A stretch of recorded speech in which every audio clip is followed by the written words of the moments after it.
Fala, meus irmãos, estou aqui para comentar a lição de número 2, cujo tema é Saulo de Tarso, o perseguidor. Esse vídeo não tem muitas edições, mas o que importa para nós é o conteúdo. Já era para eu ter postado antes essa lição, no entanto eu estou com algumas demandas que me impossibilitaram. Eu quero fazer aqui 7 considerações sobre essa lição. Pretendo ser um pouco sucinto aqui nessas considerações. Eu quero apenas passar um áudio aí, tendo em vista que tem amigos, conhecidos aí que usam algumas coisas aqui para servir de apoio em suas aulas da Escola Bíblica Dominical. A primeira coisa que eu observo aí nessa lição é que a perseguição ela gerou crescimento para a igreja. Então, os cristãos eles foram espalhados, fugiram por conta da perseguição e com isso eles foram pregando a palavra de Deus e outras pessoas foram se convertendo. Então, a igreja foi crescendo com isso. De certa maneira, algumas vezes, não é uma regra, mas algumas vezes, tem certas perseguições que é para gerar crescimento em nossas vidas. Tem horas que passamos por alguns momentos, algumas experiências que não são boas, são ruins, que são dolorosas, mas que gera crescimento em nós. Então, precisamos aí entender essas coisas. Não é uma regra, repito, mas existem coisas que nós enfrentamos que é para gerar uma experiência e um crescimento, um amadurecimento em nossas vidas. Um segundo ponto aqui é a cegueira espiritual de Saulo. A gente observa que Saulo era um homem que estudava muito, era um homem culto, ele tinha conhecimento, ele tinha sabedoria. No entanto, espiritualmente ele era cego. E quantas pessoas existem hoje na sociedade que possuem uma cultura, que é até admirável. No entanto, quando se trata das coisas espirituais, essa pessoa está cega, não entende nada sobre as coisas de Deus. E se não entende, muito menos obedece, muito menos segue. Não é um exemplo para nós no que tange à espiritualidade. A terceira coisa é que Saulo ele estava cego, mesmo conhecendo a Torá. Nós falamos aqui sobre a cegueira espiritual dele, e sendo que esse camarada ele tinha o acesso às leis do Antigo Testamento, ele tinha acesso ao Pentateuco, ele estudava. E mesmo assim, ele ainda era cego espiritualmente, porque ele fazia coisas que eram contrárias às leis de Deus. Ele perseguia o povo de Deus, perseguia a igreja.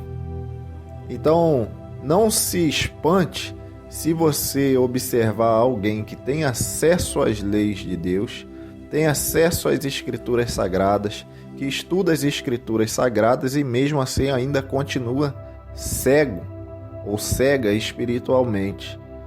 Um exemplo disso são os terroristas lá fora, no Oriente Médio, que perseguem os cristãos pensando que estão fazendo algo para agradar a Deus. Isso aí é um exemplo. E aqui no Brasil também, a gente observa aí determinadas pessoas que conhecem as Sagradas Escrituras, conhece muito bem, conhece a fundo e usa isso para poder extorquir o povo de Deus. Usa isso aí para benefício próprio, fazendo coisas que a palavra não manda, para arrancar dinheiro de certas pessoas que congregam, em determinadas igrejas. A gente vê isso aí, não é a maioria, claro que não, é a minoria que faz isso aí. Dentre o povo evangélico é a minoria que faz isso aí, mas existe essas pessoas, têm conhecimento e ainda assim continuam cegas espiritualmente. Um quarto ponto aí é que Saulo, ele é um exemplo de transformação. Se a gente olha ali quem era Saulo, as coisas que ele fazia e quem ele se transformou, quem ele passou a ser. Então ele é um exemplo que, para mim, no meu entendimento, qualquer pessoa da sociedade pode ser transformada, qualquer pessoa. Paulo, ele respirava a morte, ele intencionava o tempo todo, ininterruptamente, lançar os cristãos na prisão. Ele queria exterminar essa classe de pessoal, que era a igreja. Então, olha quem ele se transformou, o maior escritor aí do Novo Testamento, um exemplo, um homem que entregou realmente a sua vida a Cristo, que dificilmente a gente vê uma pessoa ali tão entregue a Cristo conforme Paulo. Então isso para mim é um exemplo que eu carrego de que qualquer pessoa pode ser transformada, pessoa da pior espécie, pode ser um bandido, pode ser alguém que esteja na prisão, pode ser um homicida, pode ser qualquer pessoa. Eu acredito sim que ainda há uma chance de essa pessoa, por pior que seja o delito que ela tenha cometido, dela vir um dia ainda se transformar, tendo em vista o que aconteceu com Saulo. Certo, uma quinta observação é em cima dessa quarta, está diretamente ligada, é a minha opinião sobre a pena de morte. Eu sou contra a pena de morte exatamente por esta circunstância que eu acabei de citar nessa quarta observação. Eu acredito que qualquer pessoa pode se transformar. Logo, eu poderia estar matando, ou então estar ali sendo cúmplice da morte de alguém que poderia vir a ser um vaso nas mãos do Senhor, conforme Saulo foi. Se você observar a vida de Saulo, o que ele fazia com a igreja, qualquer um de nós que estivéssemos lá naquela época, nós seríamos a favor de que matasse aquele homem. E se a gente fizesse isso? Olha quem nós estaríamos matando. Olha o trabalho que nós estaríamos eliminando das Sagradas Escrituras. Olha o trabalho que Paulo fez. Imagine se nós estivéssemos na época dele, fôssemos a favor da pena de morte, sentenciasse esse camarada à morte, e olha o trabalho que não seria feito. O trabalho que ele fez, que ele desenvolveu para a igreja, para o reino de Deus, quando ele se transformou. Olha o trabalho que deixaria de ser feito. Quem é de nós hoje na sociedade que tem autoridade para apontar para alguém e dizer peremptoriamente que aquela pessoa não será um vaso, que ela jamais será transformada, que ela não pode ser usada por Deus? Quem tem essa autoridade? Logo, por isso eu sou contra a pena de morte. E não só por esta razão, porque eu entendo que a vida pertence a Deus e só Ele tem o dom de tirar. Eu não quero entrar muito a fundo nesse ponto. Tem uma série de argumentos, não quero entrar muito a fundo, mas eu gostaria de expressar essa rápida opinião.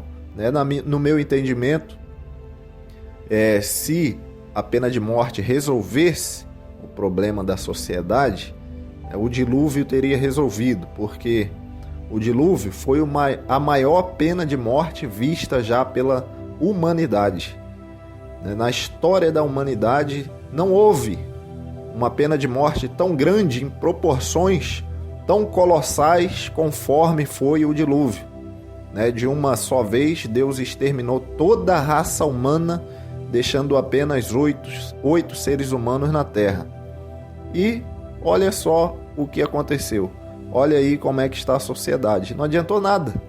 Então não adianta a gente ficar matando, porque os problemas vão continuar existindo, vão se multiplicando e vão ficar aí, e a gente vai ficar matando, e os problemas continuando, e a gente matando, e vai ficar nessa daí, enquanto o ser humano estiver aqui na Terra.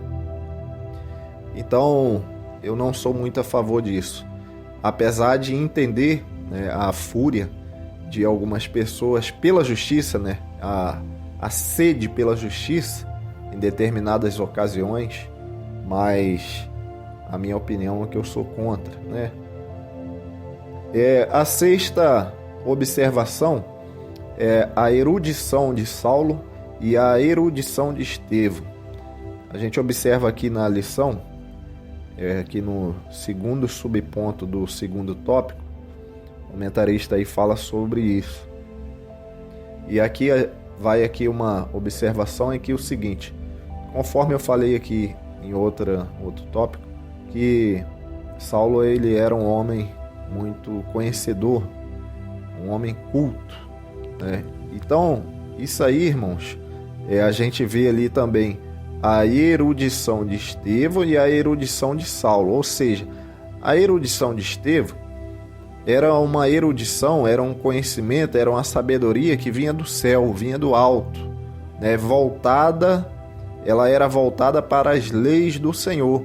Já a erudição de Saulo não tinha nada das leis do Senhor. Ele fazia as coisas contra, apesar de ler e estudar a Torá, ele fazia as coisas que não era do agrado de Deus. Ele fazia as coisas contra. Era um homem muito sábio, né? Trazendo para os dias de hoje, ele poderia ser um conhecedor, né, de várias áreas da ciência, do saber, né? No entanto, não ter assim aquela experiência com Deus, não estar fazendo coisas que agradassem a Deus.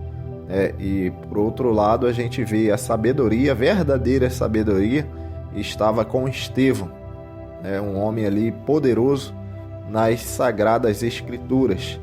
Isso serve de ensinamento para nós, porque nem sempre as opiniões de um erudito na sociedade são opiniões e pensamentos, atitudes e comportamentos que estarão agradando a Deus.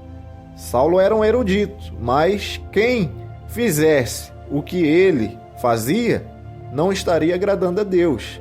Então, nem sempre a opinião, nem sempre o pensamento de um erudito está em consonância com as leis de Deus e com a vontade do Senhor. Nem sempre. É isso aqui que eu quero trazer nesse ponto. E o sétimo aqui para finalizar, quem foi o primeiro mártir? Diz aqui que foi Estevão, e está na Bíblia.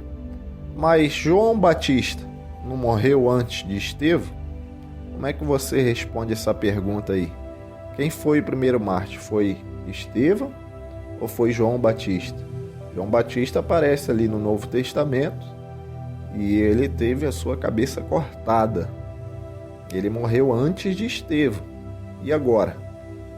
Quem é o primeiro mártir? É Estevão ou é João Batista? João Batista morreu antes. O que você me responde aí? As Escrituras declaram de forma categórica que foi Estevão o primeiro mártir da igreja.